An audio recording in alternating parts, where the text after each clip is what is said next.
G'day you good motherfuckers, my name's Isaac Butterfield. I hope you're doing not bad. Now, this goes without saying, you would think, but the youth of today are just awful. These protest having, pronoun needing, no gender experiencing people of the world make me fucking ill.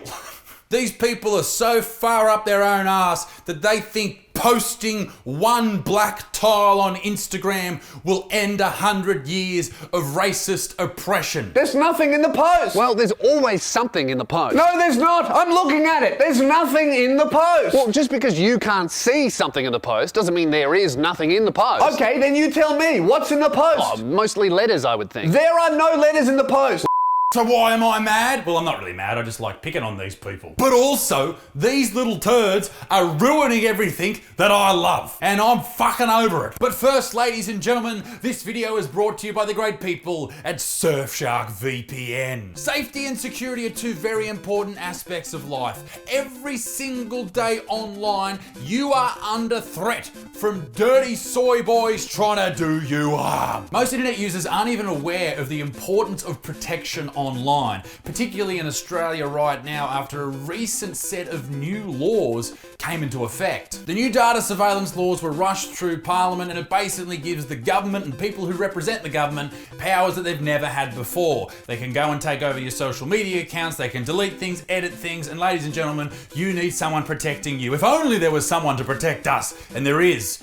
The great people at Surfshark VPN. Surfshark turns you into an anonymous and hard to trace online user, and it also comes in handy for things like geo-blocking. Geo-blocking is something that Disney Plus and Netflix use. You can only watch certain shows in certain parts of the world. Your entertainment shouldn't be dictated by where you live, but with Surfshark VPN, it gives you all the access you need. Just connect to the service and refresh the page, access granted. I use Surfshark every single day when I start up my computer, and it is there whenever I need it. And ladies and gentlemen, if you use the promo code BUTSMAN, you will get 83% off and 3 extra months for free. And you also get, and this is insane, you get a 30-day money-back guarantee, so there is no risk. Surf by your own set of rules with Surfshark VPN. Now, back to the video. For example, look what these mindless future thought police whose parents simp hard over fucking Joe Biden, whatever that means, look what they've done to the greatest sitcom that has ever existed,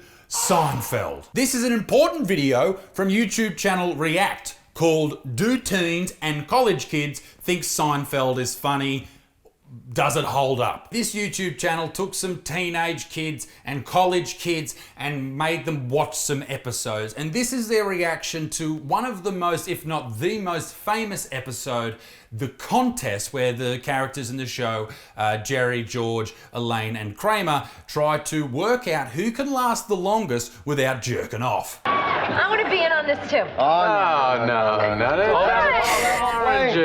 It's a different thing because you're a woman. So what? It's easier. I feel like this show's really sexist. This is how easily offended the leaders of tomorrow are. That should terrify you. These two recoil in fear when they are slightly offended. What? If you live your life trying to hide from things that slightly offend you for whatever reason, or they upset your delicate sensibilities, the real life is gonna hit you in the face like a big old hard fucking pork sword. They go on to freak out about how much the show doesn't talk about female masturbation and how they sort of look at Elaine in a disgusting way when she ever goes to talk about flicking the bean. When in reality, the episode actually delves deep into Elaine's triumph and ultimate failure with female masturbation. But I ask this question. This is a serious question. Would you want Jerry, George, and Kramer to recoil when Elaine starts talking about flicking thy bean? Spreading thy hairy whisker? Or would you want the scene to go a little bit like this? Oh wow, that's a terrible fucking Jerry impression. Oh wow, Elaine, you masturbate? That's very interesting. Please tell us more and describe it in graphic detail. That option is far worse. What would you prefer? It's not just Seinfeld that's been hit with the woke wooden spoon, it's actually taking a lot of people out, including this episode of The Office. Comedy Central caves to cancel culture and removes episode from The Office lineup. NBC's long-running show The Office is the latest comedy series to join the list of those to become casualty of cancel culture. That's as viewers familiar with one of America's and the world's favourite mockumentaries watching a recent Sunday marathon on Comedy Central noticed that the show's Diversity Day episode was omitted from the rotation. In this episode, Michael Scott, played by Steve Carell, hosts a Diversity Day. All about diversity and inclusion and race and all that type of stuff in the corporate world. And in the episode, Carell is really over the top and says some really dumb things and, makes people laugh in the audience because it's a comedy. It's a satirical view of how a corporate director would try to get their staff to toe the line with politically correct culture. Why don't we just defer to Mr. Mr. Brown. All right. Okay, first test. I will not call you that. Well, it's my name. It's not a test. In this case, understand with a tiny little bit of critical thinking and nuance that this is a joke, this isn't real, this isn't politicians saying this is a comedy show. And some of these storylines actually make important points, like how ridiculous some of these training seminars are and what goes through people's minds. In this particular piece, Michael Scott's going, oh fuck, can I call this dude brown because he's got brown skin? Like, is that okay? Is that allowed? I'm not quite sure. And that's probably a thought that some people may have had in the past, and that is why it is satire. But why remove it? Why cut it out? Why not allow people to watch it? Who are you to say, no, you can't see that. Who knows what will fucking happen? They did the same. NBC pulled Seinfeld's Puerto Rican Day episode, one of the highest viewed episodes of all time, with 38 million people watching it when it happened, right? During the episode, they're in a traffic jam during New York City's annual Puerto Rican Day parade.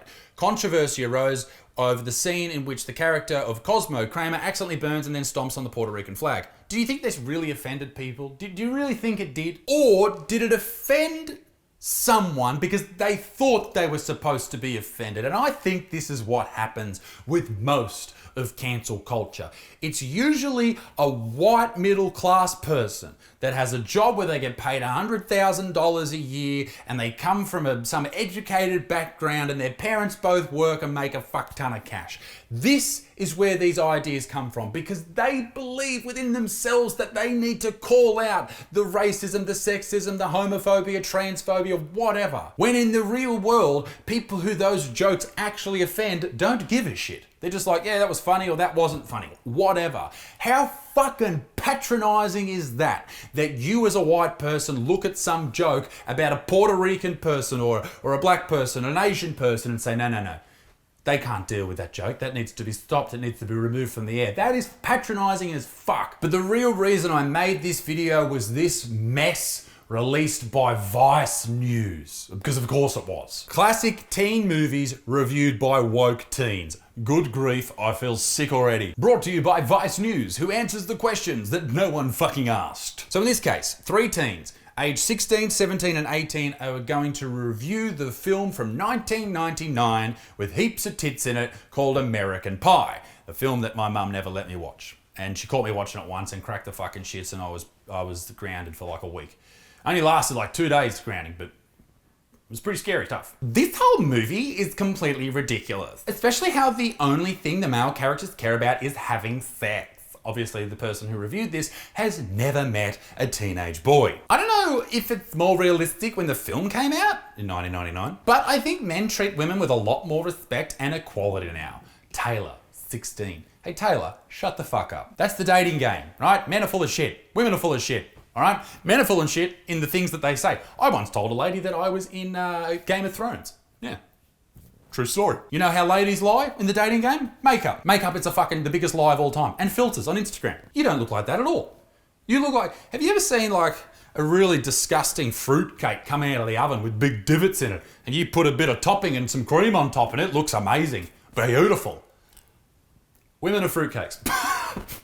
This is from Hannah, who's 17. The part where Jim and the other male characters filmed the foreign exchange student in his room is deeply problematic. I tend to agree that you shouldn't have filmed them and then posted it to the world because she didn't know about it. But also, it's a comedy film. It's not real. It's pretend, right? You know, when you see a horror film, you don't complain about that. You don't say when a crazy maniac stabs everyone in the street that, oh, it's deeply problematic, this bit. No, it's a film. The film doesn't even question the morality of doing this. It makes it seem like a joke, and then the dudes are all legends for the plan having worked. It's a huge violation of her privacy. And definitely a sexual offence for Jim and to film her and then let alone share it with him and his friends. There's no way a teen film would show that now. Yeah, that's why all the new teen films suck. But this wasn't a teen film. People only watch this fucking movie because of all the tits. That's it.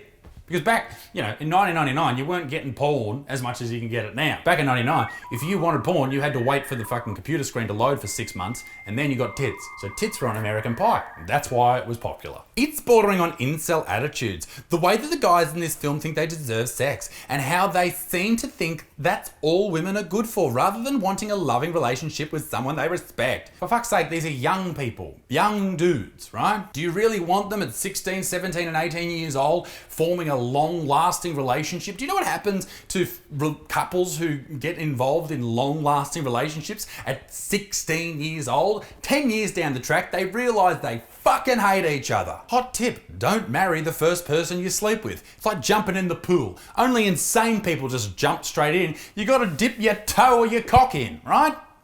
As the old saying goes. I think that if I were a teenage boy watching this, you'd basically feel entitled to behave however you wanted to towards women. Olivia, 18. Fuck, I hate the youth. But also, shut up. And I think that's how we should react to all the woke commentary in the world. Shut the fuck up. Ladies and gentlemen, be a good motherfucker. Peace in the Middle East. Mid-extings. Toodle au revoir. Bye-bye.